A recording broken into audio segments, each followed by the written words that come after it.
Back with you another edition of the Locked On Hawkeyes podcast. Trent Condon joined today by LeShun Daniels. We'll get LeShun's thoughts on what we saw on Saturday and the disappointing offensive effort as Iowa gets the 7-3 win against South Dakota State. Kirk Ferentz talked to the media today. The players talked to the media, and some interesting nuggets coming out of that. And, of course, it is Hate Week. Cy-Hawk Week is here. We talk about the rivalry with the Cyclones. All coming up on today's Locked On Hawkeyes podcast. Are Locked On Hawkeyes, your daily podcast on the Iowa Hawkeyes. Part of the Locked On Podcast Network, your team every day.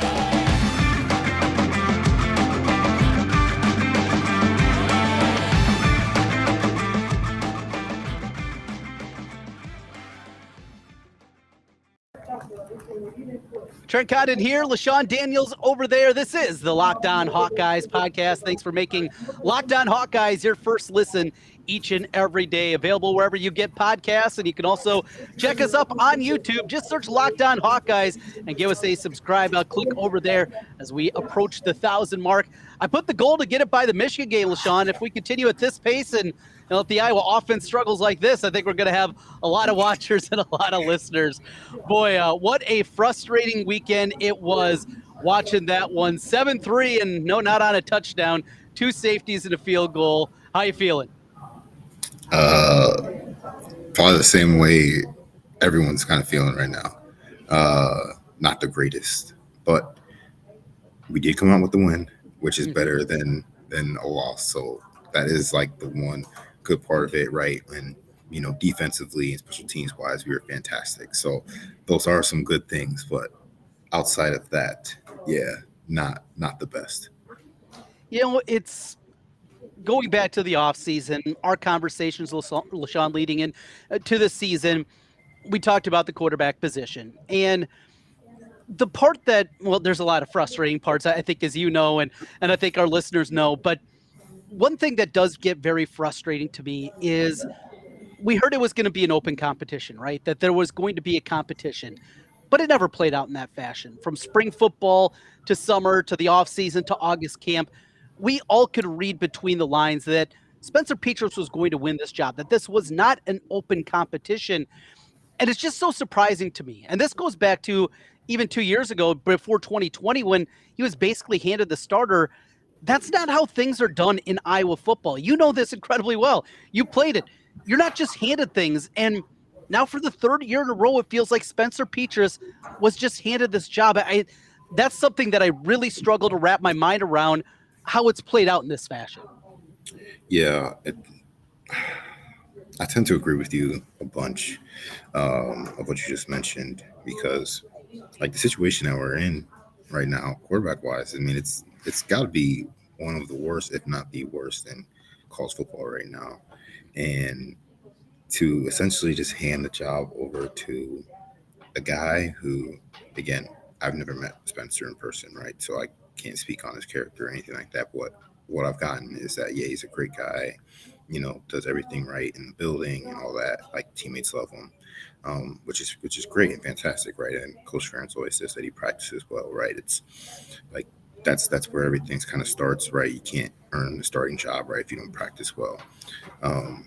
But all that said, like, at some point, it's got to come down to like the play on the football field on Saturdays, right? Because like, if I'm practicing, great, I look like, a Hall of Famer in practice, but I go out there and, I can't do some of the most basic fundamental things that my positional spot asks for. Like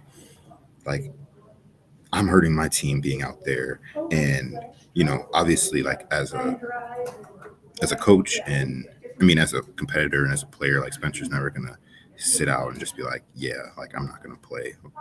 You should start this other guy, right? These decisions ultimately come down to the coaches right now. And I feel like just right now, their choices right now, just it isn't really benefiting the team at this point in time.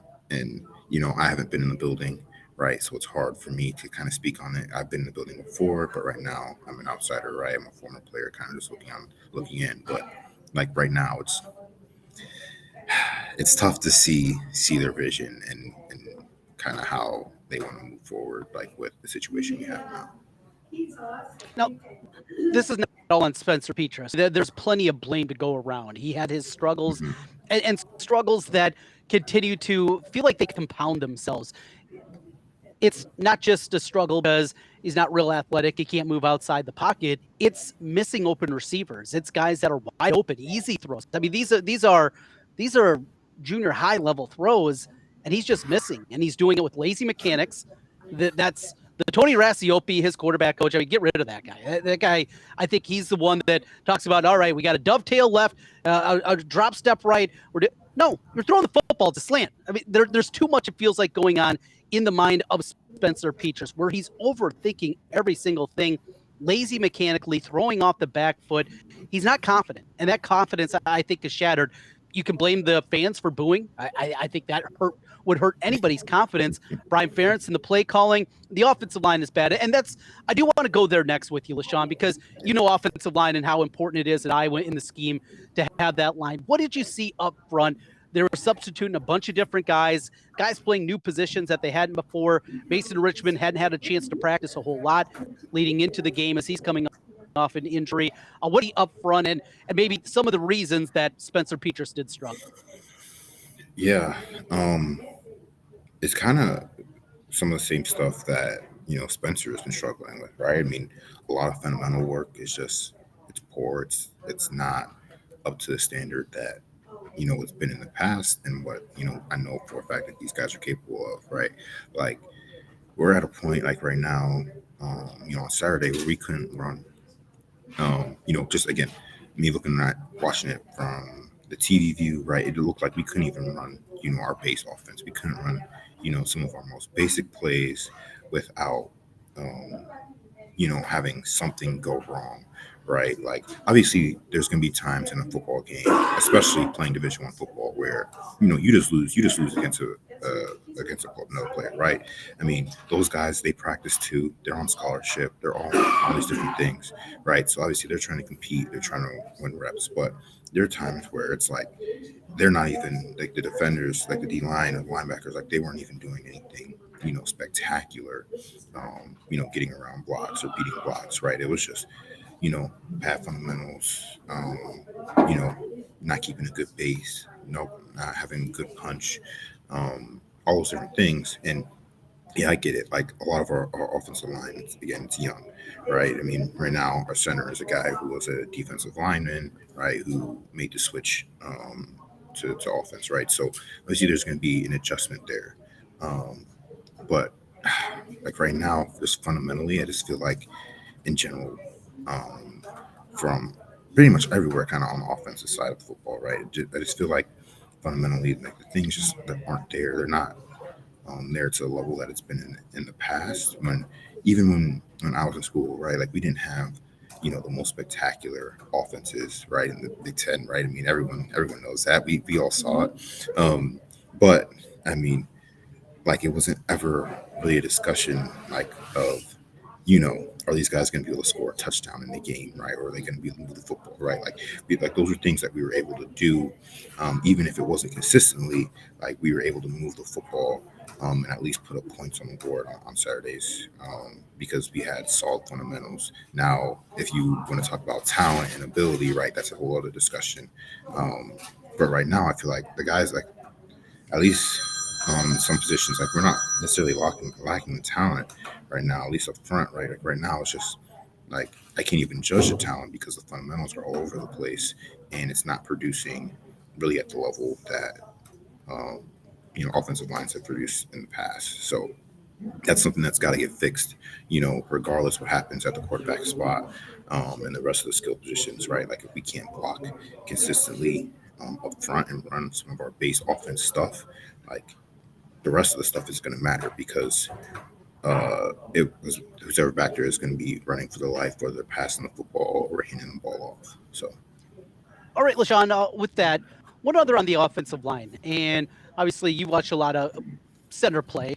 You mentioned Logan Jones out there with your little brother, James, and what he's done and what a technician he is. That's one thing in an aspect that I know a guy that knows offensive line pretty well. And he mentioned to me, technically, that's the thing that makes him most concerned. It's not that they're getting beat or they're young.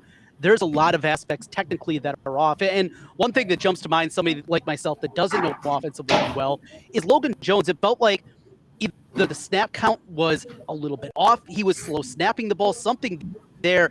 I mean, there had to be 4, 5, 6 times throughout the course of the game where it looked like something was just funky with the snap. Any insight into what that possibly could have been? Is it as that maybe he was just a half tick slow getting the snap back there? My guess is, yeah, he's just a little bit slow getting back there because, again, like center, I mean, like if you think about it, it's the easiest offensive line, but it's also the hardest spot, right? Like you really have to be consistent in your snaps every single time, right? And then after you snap the football, right, you got to go and block someone who's trying to, right, get by you and make a play and all those different things, right? And when you're making that transition from defensive line, when you're not used to hearing a cadence, right, and all the noises and stuff that's going on, like during the stadium, like in the game, and now when you're making that switch over to the offense side of the ball, now you're actually the guy that's snapping the football. You can be a little bit slow to adjust to, getting used to that cadence, getting used to hearing the crowd, or getting used to hearing, adjustments come from, the quarterback or, the line talking and making adjustments on the fly, right before the snap count. So that is a little adjustment that it kind of takes for centers, right? Especially for young centers, right? I mean, I'm sure if you watch a bunch of young centers, throughout, Saturdays, I'm sure that some of those guys, they're going to be a little bit slower with the snaps and things of that nature. But that said, I'm not too worried about that part of the game because that's something that's going to get fixed, right? I mean, everyone, we all saw it, right? I mean, he's going to get used to hearing the cadence going on. He's going to get used to getting that ball out much quicker on time, so he's in sync with the rest of the offensive linemen. So that part I'm not too worried about for now. But the fundamentals piece of it, that's something that's really has to start obviously getting hit home because, again, he's a switch. He wasn't an offensive lineman. He came in, right? He's playing defense. It's a lot different. Feeding blocks and defeating blocks than it is to actually block that guy and keep him from making the play and actually driving them and moving your feet and making sure that, the quarterback or the running back has space to maneuver. So that's the part of the offensive line that I'm a little bit more focused on at the moment. And I know that especially early on in the season, they'll do a lot of rotating with the line to really find their guys. But sometimes I just wish that they just kind of kept one kind of core group together, let them gel, let them mesh, and work and really develop that chemistry. So, they actually look smoother, come on Saturdays versus, play musical chairs with guys in and out. So I saw plenty of that. That's LeShun Daniels. I'm Trent Condon, locked on to Hawkeyes here. We're going to continue the conversation in just a moment. We're going to talk a little bit about quarterbacks and a quarterback, what it was like when LeShun was playing and they went through that. This episode today brought to you by Underdog Fantasy, the easiest place to spice up college football season. It's easy to play. You can win hard cash on every single game. And Underdog has investment backing from big names, Adam Schefter, Mark Cuban, Kevin Durant, and a whole lot more. A great customer support team, top-notch, the best in the business. Again, we're looking at our friends at Underdog Fantasy, a different way to play here throughout this football season, and excited to get involved with Underdog Fantasy coming up. How about this right now? Use the promo code LOCKEDON and Underdog will double your first deposit up to $100. Deposit $100, you'll get $100 free. Go to UnderdogFantasy.com or find the Underdog Fantasy app in the App Store right now or the Google Play Store. Again, that promo code is Locked On, the place to go for fantasy sports. All right, LeShun, I mentioned you went through this before, a quarterback change. And who knows if it's going to happen. The depth chart was released yesterday. It was still Spencer Petras listed on top. But you were there during the Rudock into C.J. Beathard transformation at the end of 2014. That ugly bowl loss to Tennessee. And, boy, a lot of things wrong that day down in Florida. But Of course, he's bounced back. And then 2015, a historic season, 12-0 in the regular season. But it took maybe a little pushing, a little plotting from C.J. Beathard's dad to get to that point, saying, look, he's out of here if this doesn't happen. But you had a really talented backup. And I think the difference here, that Jake Christensen and Ricky Stanzi, that's before your time. Ricky Stanzi, though, an Ohio guy, him taking over for Christensen. These are guys that ended up playing in the NFL. Alex Padilla, probably not playing in the NFL, right? There's not a waiting backup that is that easy turn. Maybe that's what makes this more difficult. But quarterback controversy, it's a huge thing in what I do in media, right? Talking on the radio every day, talking on podcasts, it's huge. It gets clicked, it gets all those things. What about for a player in the locker room? Is it that big of a deal? How does it play out at the quarterback spot? Yeah, so, as much as we obviously try to keep the noise outside the building, naturally that stuff just it works its way in, right? I mean, there's no getting around it. I mean, we're college kids on the campus, right? We go to class, we hear conversations, we talk to people all the time. So we know that it's definitely a thing. And that said, right, I think Jack Campbell kind of summed it up really the best the other day after the game. Right? Basically, like, they're going to be behind who's ever back there, right? No matter what. Like it doesn't really matter, who they decide to choose, right? We know that as players, right, like we have a job that we have to focus on, right? We can't focus on, what guys in there, what they're doing, if they're struggling, if they're not, right? Like basically we're just trying to be good teammates by first making sure that we're doing our jobs, right? Making sure that we're focusing on our game, our assignments, making sure that we're doing those things to the best of our ability. And then two, right, if a guy is struggling and we see them, down in the dumps, maybe losing a little bit of confidence, that we're trying to pick them up, right? And be like, hey, like, it's all right, man. Like, next play, next opportunity or whatever, right? Because if we start worrying about, a bunch of that noise, and we start worrying about, who's in there versus who's not, like, then our play is going to start to just suffer more, and then that's going to be another drain on the team. And we know that everything, college football wise, to be a great team, right, you got to rely on each other. It doesn't matter who's in there, right? You got to make sure that you're backing them as much as possible. So, yeah, as a player, we hear the noise a bunch, and we would never like outright go and just blame someone, throw someone under the bus, like if they're not playing well. That's just not what we do as college football players, and it's definitely not how the culture is at Iowa. So honestly, I wouldn't expect anything less. Honestly, coming from the guys, in post-game interviews and things like that, they're going to stick with whoever they choose, and that's pretty much that. So not a lot of controversy like inside those walls, I guess, between teammates. It's one thing that, between those walls that I've always been so impressed with Coach Ferentz about throughout the years. And it feels like every time there's that back to the wall kind of spot, right? Where Iowa, oh boy, it looks like the program's struggling. 2020, after that tumultuous offseason, an 0-2 start, and they rip off 6 straight wins. Go back to the win against number 3 ranked Michigan, with the Duncan kick. They lost the week before against Penn State. They looked brutal. The huge win against Ohio State.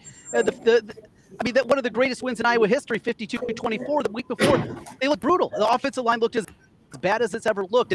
And we can play this game for the last 24 years of Kirk Ferentz. When it looks like there is no chance that they're going to figure it out, they always find a way to figure it out. And it goes to that part. LeShun, with that, though, I do have one final thing. When we come back, I want to talk a little bit about booing. What it's like, that perspective from a fan.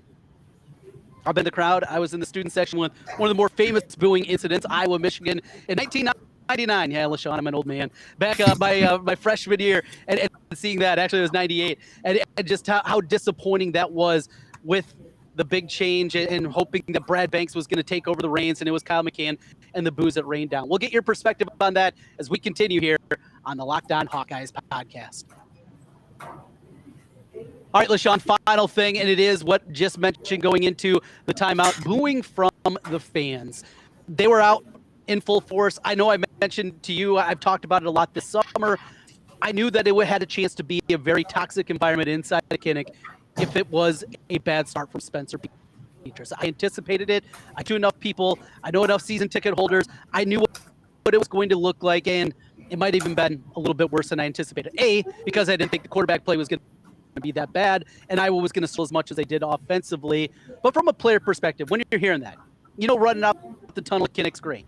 You know the excitement. You know the fan base, they love you, but there's also some expectations. Your perspective, your takeaway when you hear that booing inside of Kinnick from Saturday.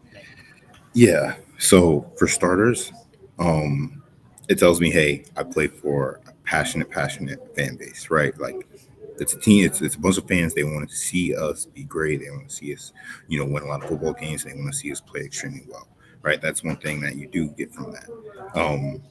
But also with that, like you hear it and it can kind of be a little bit frustrating because like obviously everyone that goes out there, like they're not trying to suck, right? Like they have a bad game, like they're not going out there like, yeah, like I'm trying to be bad. I'm trying to be a bad football player, right? Like no one's going out there. They're not doing that, right?